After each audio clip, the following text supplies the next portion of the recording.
What's going on, everybody? Jim Johnson here for another episode of Dr. Johnson's Trumpet Play-Alongs. In today's video, we're going to talk about articulation. Again. Wait. Articulation on the trumpet falls into two different categories. The first is single tonguing, using the same syllable on repeat for all of your notes. The other category is multiple tonguing, using multiple syllables in an alternating fashion to play faster musical passages. Multiple tonguing does fall into two subcategories. You have double tonguing and triple tonguing. Double tonguing is what we're going to focus on today. Triple tonguing will be a later video. In order to be proficient in multiple tonguing, we have to understand that syllables tend to come in pairs, a front syllable and a back syllable. In a previous video, we discussed the two syllable, which is a front syllable. Its back syllable pair is a ku syllable. Anytime that we're working on multiple tonguing, it's super important to understand that things tend to come in threes. We practice the front syllable by itself, we practice the back syllable by itself, and then we put the syllables together. It's super important we understand that. The reason is because both syllables, whether front or back, should sound as much of the same as possible, because we don't want our audience to know that we are using a technique for difficult passages. Our audience only wants to hear good music, and we have to make sure that we do what we have to do on our end to give them that experience. For the sake of the video, all of the exercises that you're going to see are only going to be played through once time through using double tonguing. I would suggest watching the video 3 times through, once to practice your single tongue, your front syllable, your back syllable, and then put them together. 2 things to keep in mind before we get into the exercises. First, have realistic expectations when working on your individual syllables. For some of you, this may be the first time you even have been introduced to multiple tonguing or the back syllable. That's fine.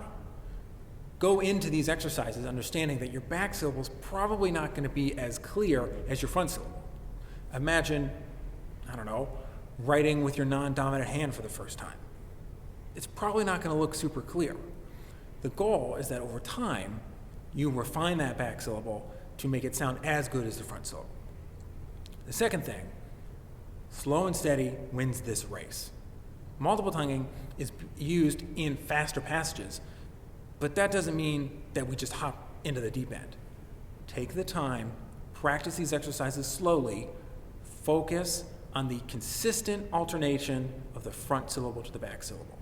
Once you feel like you have that down, then you can start adding speed. And with that, let's get to the exercises.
Okay, so to recap, multiple tonguing is a thing that involves using two syllables going back and forth at higher speeds to play faster musical passages. Ensure that you practice both syllables by themselves and get them to sound as much as the same as possible to ensure evenness of playing. Set realistic expectations for yourself, especially if this is a new concept for you. Practice slowly, focus on the alternation, then add the speed when you feel that you're ready. And lastly, always, always under the umbrella of your best sound. And with that, that's the end of the video. As is tradition, like and subscribe for more content.